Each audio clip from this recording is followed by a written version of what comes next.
Querido, que alegria, que prazer estar com você em mais uma quarta viva.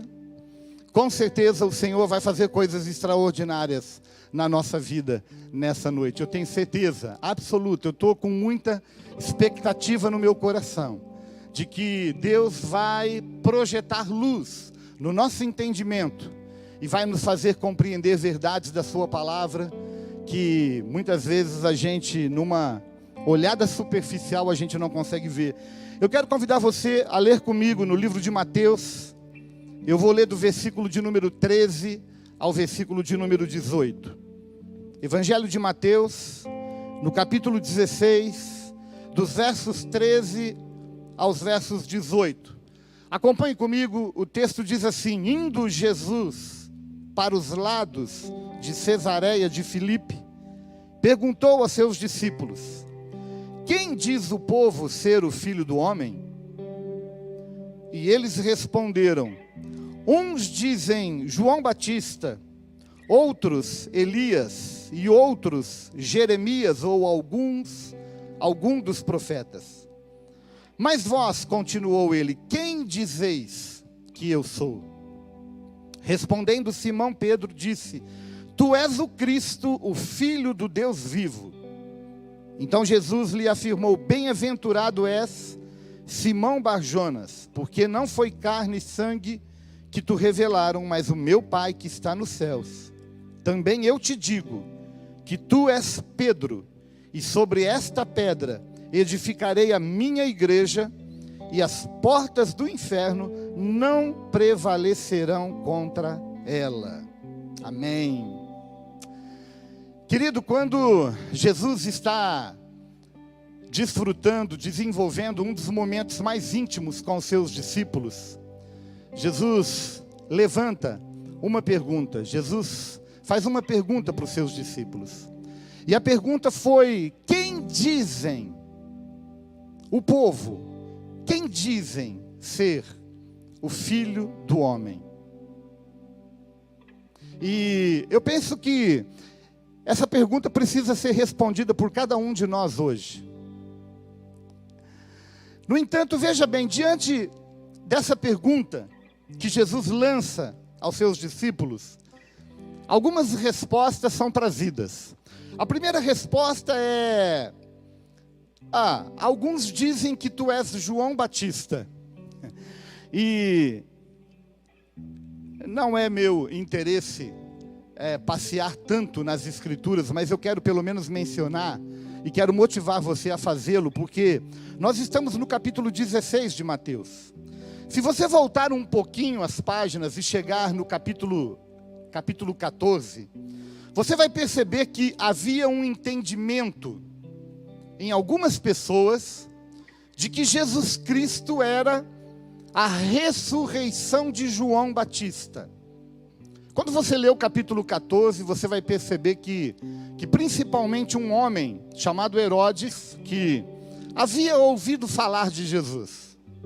E ele diz no capítulo 14, Jesus é a ressurreição de João Batista. Certamente esse homem não disse isso sem motivo, sem razão. Havia um grupo de pessoas que tinha esse entendimento e que tinha essa visão acerca de quem era Jesus. Mas a resposta é um pouco mais extensa. Não é só João Batista. Eles dizem, algumas pessoas dizem que tu és Elias. E aqui mais uma vez eu quero convidar você a voltar um pouquinho para o capítulo 11 de Mateus. Porque no capítulo 11 de Mateus, quando o próprio Jesus está falando de João Batista, Jesus chega ao ponto de chamar João Batista de Elias. Porque Jesus estava dizendo: João Batista veio com o mesmo propósito, a mesma missão que Elias veio nos dias do Velho Testamento. Então, a partir do momento que Jesus chama o próprio João Batista de Elias, não no sentido de ser uma ressurreição, mas no sentido de ter vindo com o mesmo propósito e com a mesma missão de despertamento como profeta. Algumas pessoas olhavam para Jesus e diziam: eu acho que Jesus, ele está debaixo da mesma missão, do mesmo propósito que Elias estava, e portanto Jesus deve ser um profeta como Elias. Você acompanhou comigo a leitura e você viu que eles continuam falando o que é que o povo está dizendo acerca de Jesus. E eles dizem assim: algumas pessoas dizem que tu és Jeremias. E aí sim a gente precisa também olhar para o capítulo 2 de Mateus e para o capítulo 27 de Mateus, porque há duas citações que Jeremias faz no Velho Testamento, o profeta Jeremias. Há duas citações que Jeremias faz, especificamente falando, que apontava para os dias do Senhor Jesus. A primeira delas, no capítulo 2, fica claro ali que Jeremias está falando da morte dos inocentes, das crianças, por ocasião do nascimento de Jesus. Você deve conhecer a história tanto quanto eu. Muitas crianças são mortas na tentativa de matar, na verdade, Jesus Cristo. E quando Jeremias faz menção disso, ele fala sobre o povo de Israel, e ele fala: há choro em Israel. E quando as pessoas leem isso, as pessoas são levadas a entender que somente alguém com muita intimidade teria conhecimento de detalhes que fariam parte do contexto vivido por Jesus. Então algumas pessoas dizem: Jesus deve ser Jeremias, a ressurreição de Jeremias, porque só uma pessoa muito íntima tem conhecimento dessas coisas. Quando você vai para o capítulo 27, você vai ver uma citação do profeta Jeremias também, onde ele fala que Jesus seria vendido por 30 moedas de prata, e com esse dinheiro seria comprado um campo de oleiro. E as pessoas são levadas a entender: poxa vida, quem é que tem tantos detalhes de uma pessoa tanto tempo antes? Então, provavelmente, Jesus deve ser um profeta como Jeremias. Ou um último grupo aqui que está naquela resposta que eles dão: tu és um profeta. E aqui, querido, eu quero dizer para você que até hoje há um grupo de pessoas, e não é pouco, que considera Jesus como um profeta. E era muito próprio, era muito peculiar para as pessoas da época reconhecerem uma pessoa que fosse um profeta. E quando eles olham para Jesus, Jesus tinha todas as características de um profeta. Como de fato Jesus também foi um profeta. Mas nós precisamos de uma revelação sobrenatural. Aliás, o meu tema nessa noite com você é exatamente esse: uma revelação sobrenatural.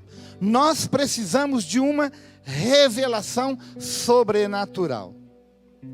Sabe, querido, Jesus ele volta novamente para os seus discípulos, e aí Jesus faz um segundo questionamento. Jesus não fica só naquela primeira pergunta: quem dizem o povo ser o Filho do Homem? Jesus olha então para os seus discípulos, e Jesus faz a segunda pergunta: e vocês? Quem vocês dizem ser o Filho do Homem? E aqui mais uma vez eu quero desafiar você a não ouvir apenas essa pergunta, mas a responder: quem é o Filho do Homem? Quem é Jesus Cristo para você? Quem é Jesus Cristo para mim?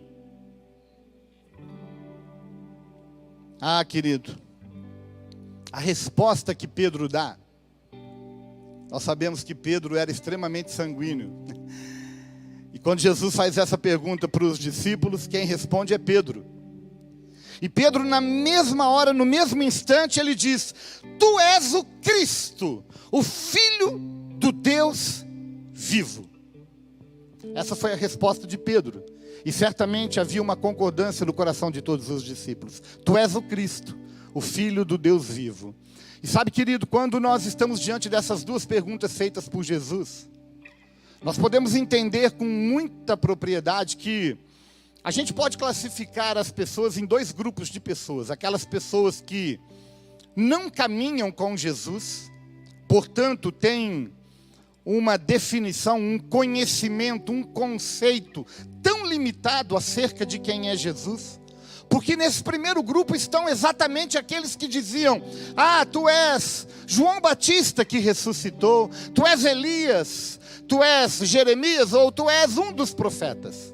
Essas são as respostas que geralmente vêm no coração de quem não anda com Jesus, de quem não conhece Jesus com tanta profundidade. Mas existe um segundo grupo de pessoas, das quais Pedro fazia parte, os discípulos faziam parte.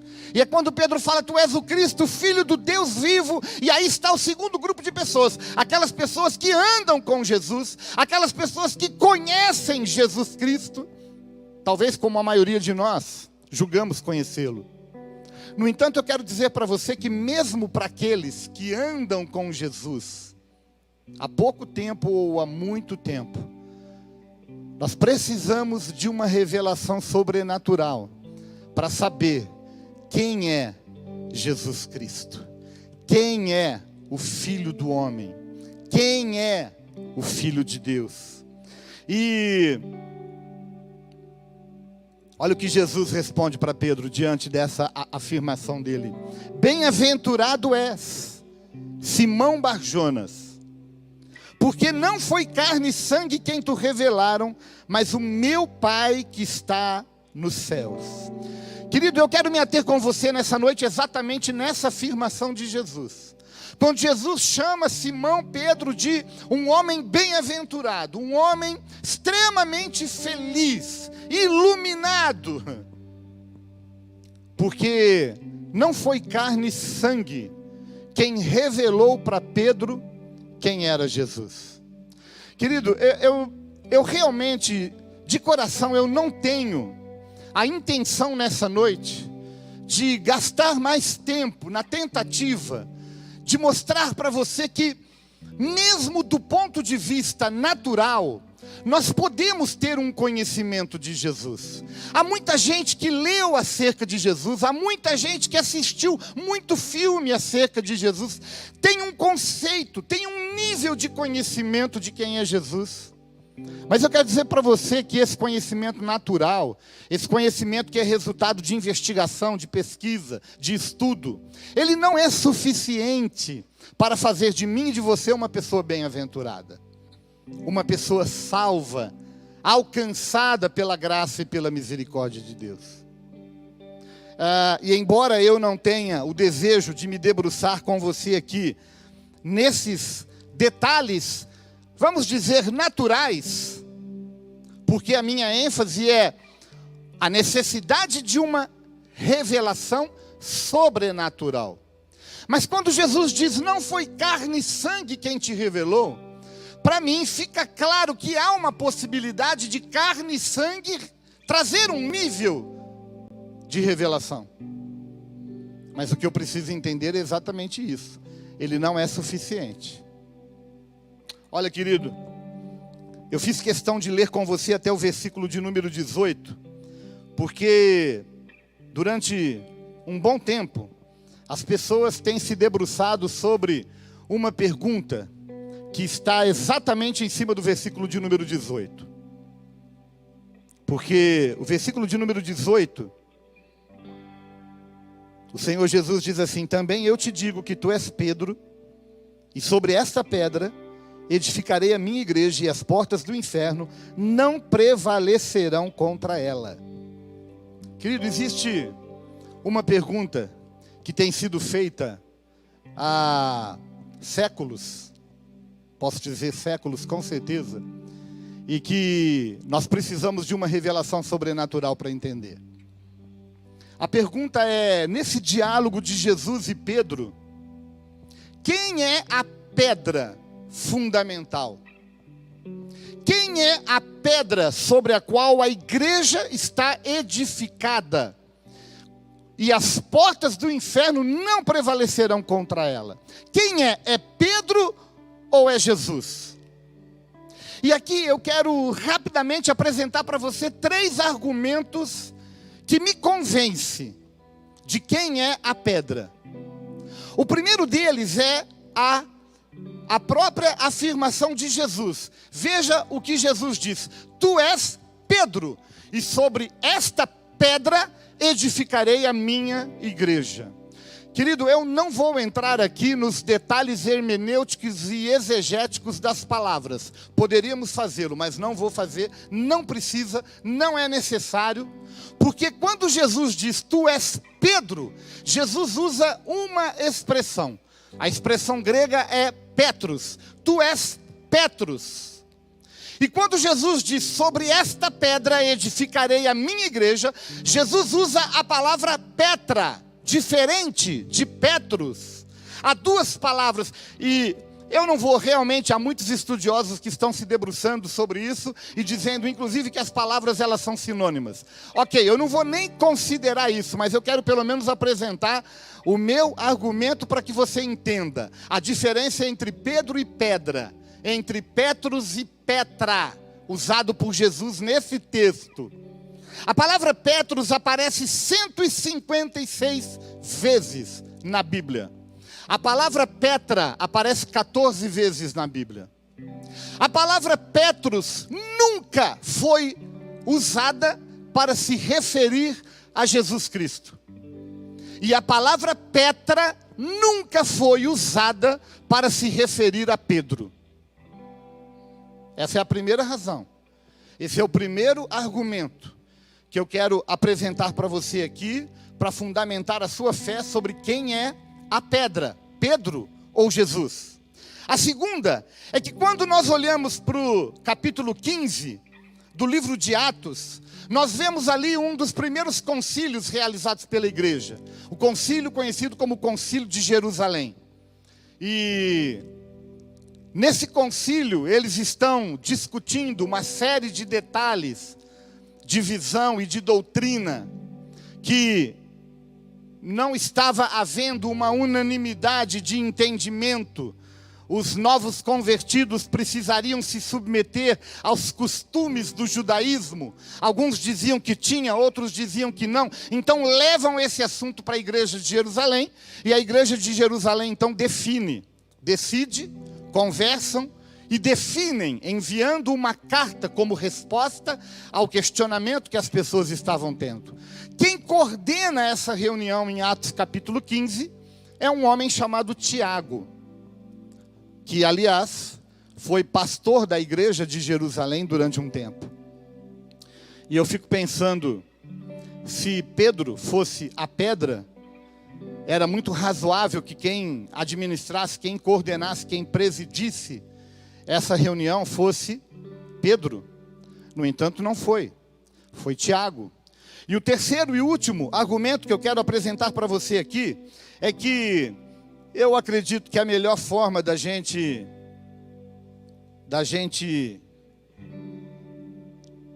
descobrir quem é a pedra é a gente ouvir o que o próprio Pedro tem a dizer.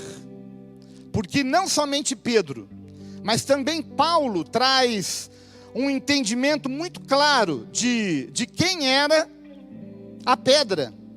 Quando você abre em 1 Coríntios capítulo 10, versículo 4, você vai ver o apóstolo Paulo dizendo que a pedra era Jesus Cristo. Então, no entendimento de Paulo, a pedra era Cristo. Agora, nada melhor do que a gente ouvir o que o próprio Pedro fala. O próprio Pedro. 1 Pedro capítulo 2, versículo 4. Pedro diz assim: chegando-vos para ele. Ele quem? Jesus. Chegando-vos para ele, a pedra que vive, rejeitada sim pelos homens, mas para com Deus eleita e preciosa. Também vós mesmos, como pedras que vivem, sois edificados casa espiritual, para ser de sacerdócio santo, a fim de oferecer de sacrifícios espirituais agradáveis a Deus por intermédio de Jesus Cristo. Eis que ponho em Sião uma pedra angular, eleita e preciosa, e quem nela crer não será de modo algum envergonhado. Para vós outros, portanto, os que credes, é a preciosidade, mas para os descrentes, a pedra que os construtores rejeitaram, essa veio a ser a principal pedra angular, e pedra de tropeço e rocha de ofensa. São estes os que tropeçam na palavra, sendo desobedientes para o que também foram postos. Ou seja, o próprio Pedro está dizendo que quem é a pedra sobre a qual a igreja está edificada é o Senhor Jesus Cristo. O fato é que na resposta ou na afirmação que Jesus faz, fica bem claro de que existe uma necessidade em mim e em você de recebermos uma iluminação do alto para saber quem é Jesus. Querido, nós podemos nos esforçar, nós podemos estudar, nós podemos pesquisar, nós podemos investigar, nós podemos viajar até a cidade santa, mas não será suficiente para você ter uma revelação de quem é Jesus Cristo. Nós precisamos, e essa é a minha oração nessa noite, que o Senhor ilumine os olhos do nosso entendimento e nos permita ver além do que os nossos olhos naturais podem ver. Agora deixa eu dizer uma coisa para você, um segredo. Essa revelação sobrenatural, ela é resultado de um relacionamento profundo com Deus. Não tem como receber esse nível de revelação se não desenvolvermos um nível de relacionamento com Deus. Eu acho extremamente interessante. Olha o que o texto diz. Quem revelou, Jesus foi quem disse isso, né? Não foi carne e sangue quem tu revelou, mas o meu Pai que está nos céus. Para pensar comigo, quem foi que revelou? O Pai. Onde que o Pai está? No céu. Então muita gente cai no erro de achar que porque Deus está no céu, Deus está distante, Deus nos abandonou, Deus nos deixou, Deus nos largou ao destino. Não, não. Mesmo Deus habitando nos céus, Ele se revelou através de Jesus Cristo, a encarnação do Verbo. Ele revelou o Pai para mim e para você. Então nós podemos hoje ter o mesmo nível de revelação que Pedro teve. Como? Desenvolvendo um nível de relacionamento profundo com Deus. E esse é o meu conselho para você nessa noite. Desenvolva um nível de relacionamento profundo com Deus. Ah, querido, eu gostaria de ficar aqui horas compartilhando com você formas e maneiras de nos aprofundarmos nesse desenvolvimento de relacionamento com Deus. Mas nós não temos todo esse tempo. Então eu quero plantar algumas sementes no seu coração de como que você faz isso. Ah, querido, você pode fazer isso com a leitura das Sagradas Escrituras. Ah, meu amado, essa aqui é a carta de amor que Deus deixou para mim e para você, na qual Ele se revela. Ele revela os seus planos, Ele revela os seus caminhos que estão muito acima dos nossos caminhos. Ele revela a nossa identidade, que vai muito além do nosso entendimento. Então, estude, leia, se exponha à palavra de Deus. A palavra de Deus é a carta de amor do Pai por mim e por você. E quando nós abrimos as páginas da palavra, nós nos relacionamos com Deus, nós ouvimos a sua voz, nós ouvimos as batidas do seu coração. Ah, essa é uma forma de desenvolver um nível de relacionamento íntimo com Deus. A oração. Ah, Jesus disse, quando você quiser orar, entra no teu quarto e fecha a porta e ora ao teu Pai em secreto, e aquele que te vê em secreto te responderá. Ah, querido, as maiores experiências que eu tenho tido na minha vida, no decorrer de toda a minha história de fé, elas são o resultado do meu tempo de relacionamento com Deus. de intimidade com Deus. É aquele momento onde a gente entra no quarto, tranca a porta, mas não precisa ser no quarto, pode ser no carro, pode ser no trabalho, pode ser na rua, pode ser na praia, pode ser em qualquer lugar. Deus está muito mais interessado em se relacionar conosco do que nós com Ele. Obediência, querido. Quando você obedece, quando você lê a palavra, e ainda que você não concorde, mas você obedece porque você teme a Deus e você quer agradá-lo. Quando você obedece, é a melhor forma de você desenvolver um nível de relacionamento íntimo com Deus. A obediência. Quando você está numa reunião de célula, uma reunião tão simples, uma reunião em casa. Há 6 meses, uma reunião sendo feita pelas ondas da internet, online. E mesmo assim, Deus está presente. Onde quem está ministrando, e onde quem está recebendo aquela ministração. Uma reunião de célula, ou mesmo um culto como hoje, na Quarta Viva, aqui, que estamos transmitindo online. Ou mesmo um culto de domingo, onde estamos aqui presencialmente. Ah, meu querido, essa é uma das formas de nós nos relacionarmos com Deus. E quando nós nos relacionamos intimamente com Deus, então nós experimentamos um nível de revelação profundo. Querido, eu quero concluir essa palavra compartilhando com você a revelação que Pedro teve. A revelação que Pedro teve foi extraordinária. E é exatamente a revelação que eu e você precisamos ter. A primeira revelação que Pedro teve foi: Tu és o Cristo. Tu és o Cristo.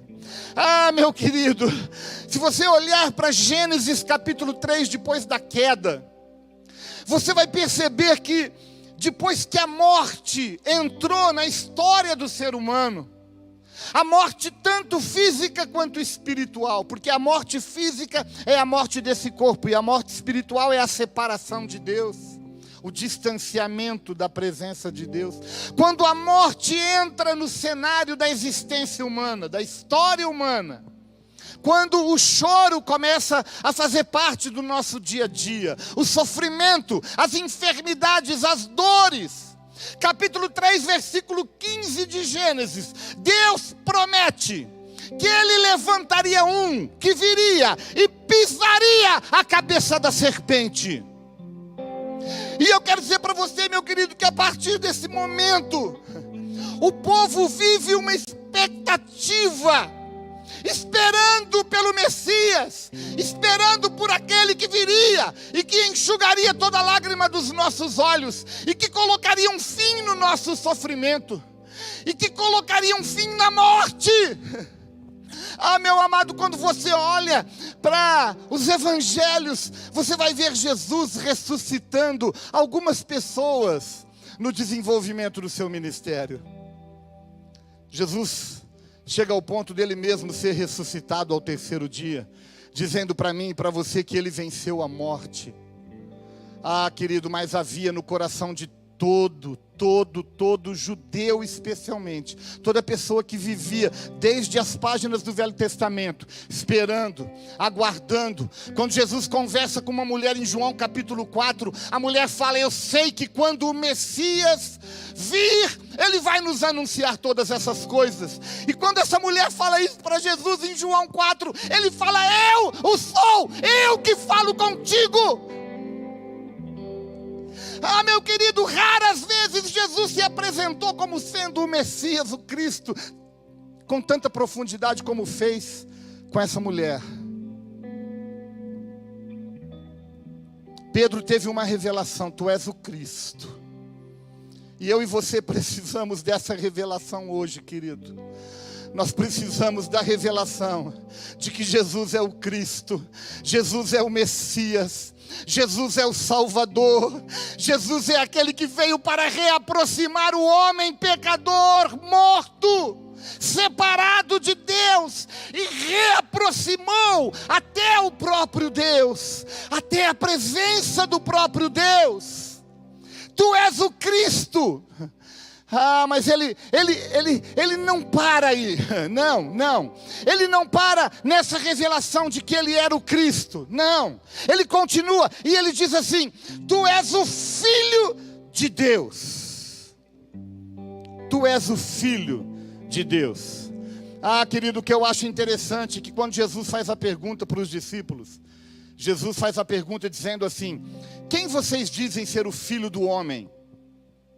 E aí quando Pedro responde, Pedro diz: tu és o Filho de Deus. Amado, nós precisaríamos ler o capítulo 15 de 1 Coríntios para ter um entendimento profundo, porque Paulo teve um conhecimento profundo dos elementos que diferenciaram o primeiro Adão do segundo Adão. O primeiro Adão não foi capaz de realizar a obra, o segundo Adão realizou a obra. Leia 1 Coríntios capítulo 15, você vai ver a diferença entre o primeiro Adão e o segundo Adão. O fato é que Jesus veio e era preciso que viesse um filho do homem, mas filho de Deus, com a essência de Deus. E Pedro teve essa revelação. Pedro disse: olha, tu és o Cristo, tu és o Filho de Deus, tu és o Verbo de Deus, que desceu, que encarnou, e que veio experimentar a nossa dor e o nosso sofrimento. Meu querido, só uma pessoa que tem uma revelação sobrenatural tem condições de ver isso com muita clareza. Por fim, Pedro diz assim: tu és o Filho do Deus vivo. Você pode repetir comigo? Diga: tu és o Filho do Deus vivo. Meu querido, eu quero dizer para você: o nosso Deus não está morto.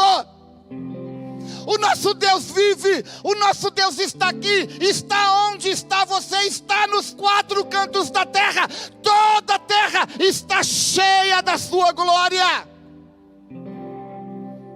O seu Deus, o meu Deus, está vivo. E nós precisamos entender que, a despeito das circunstâncias, que muitas vezes não condizem com aquilo que a gente gostaria que fosse, mas a Bíblia diz que Deus está sentado num alto e sublime trono, e Ele tem o governo, Ele tem o controle de todas as coisas. O Senhor está vivo, o teu Deus está vivo. Nada foge do seu controle, nada foge do seu governo. Querido, eu quero terminar lendo com você o Salmo de número 115, porque a despeito de muitos deuses que tem sido propagado, adorado nos nossos dias, mesmo diante de tantos deuses que estão mortos e inoperantes, o nosso Deus é um Deus vivo. Nunca se esqueça disso. Salmo de número 115, eu vou ler com você e vou encerrar. Diz assim: não a nós, Senhor, não a nós, mas ao teu nome dá glória, por amor da tua misericórdia e da tua fidelidade. Porque diriam as nações: onde está o Deus deles? No céu está o nosso Deus, e tudo faz como lhe agrada. Prata e ouro são os deuses, os ídolos deles, obra das mãos de homens. Tem boca, mas não falam, tem olhos, mas não veem, tem ouvidos e não ouvem, tem nariz e não cheiram, suas mãos não apalpam, seus pés não andam, som nenhum lhe sai da garganta. Tornem-se semelhantes a eles os que os fazem e quantos neles confiam. Israel, você e eu confiamos no Senhor. Ele é o nosso amparo, Ele é o nosso escudo. Nosso Deus é um Deus vivo. Ele é o Cristo, Ele é o Filho do Deus vivo. E eu quero orar para que o Senhor ilumine os olhos do nosso coração e nos faça ter o mesmo nível de revelação que Pedro teve. Eu quero convidar você a adorar a Deus comigo com uma canção. Essa canção, ela expressa exatamente esse desejo. Ela sintetiza, ela resume um pouco o que eu falei aqui nessa noite. Nós vamos adorá-lo com essa canção. Eu quero que você, muito mais do que cantar, eu quero que você adore, eu quero que você se derrame, eu quero que você aproveite essa oportunidade e você levante um altar aí na sua casa, onde quer que você esteja, e ofereça a Deus o melhor. E na sequência, eu volto para a gente finalizar e a gente poder orar junto. Vamos adorá-lo com uma canção.